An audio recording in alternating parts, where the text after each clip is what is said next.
Today's question is, how serious of an issue is sermon plagiarism? In this video, I'll answer that question from a biblical perspective. Then afterwards, as always, I'll share some helpful resources, so stick around until the end.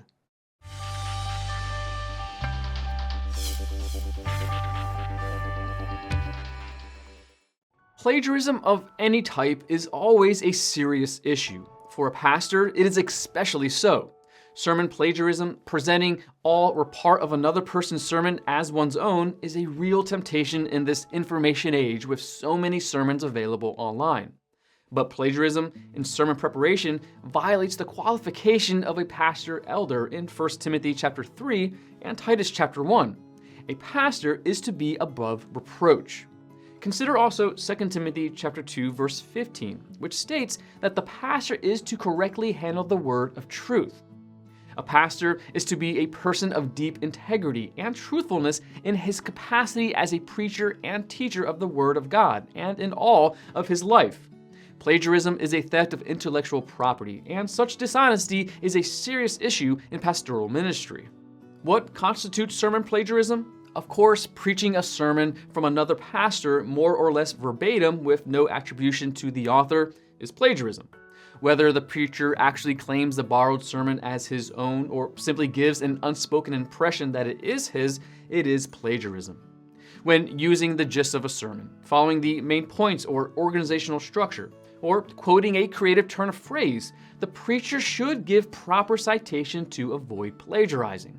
If it is discovered that the pastor has knowingly plagiarized a sermon, the leadership in the church will need to begin the process of loving church discipline as outlined in Matthew 18.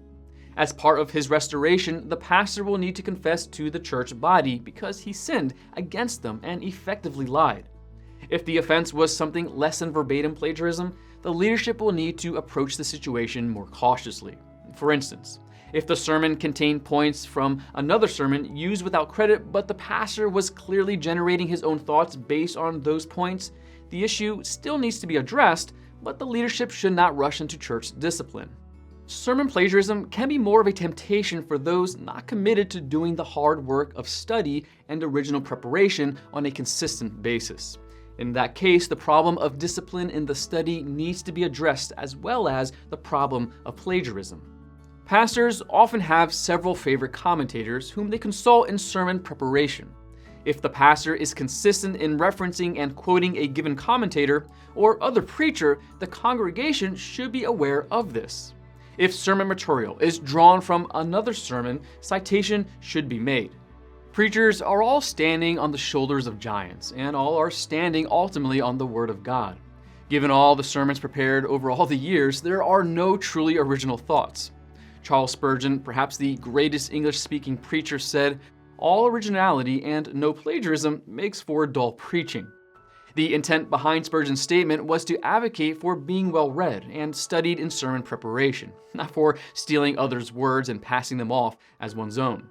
A pastor should be encouraged to read others to make sure his thoughts are in line with other great thinkers. He should feel free to incorporate the ideas of others into his sermons to deepen and strengthen his messages. But he should take care to maintain his integrity in the pulpit, and when he is leaning heavily on the thoughts of others, he should joyously and thankfully give them due and public credit.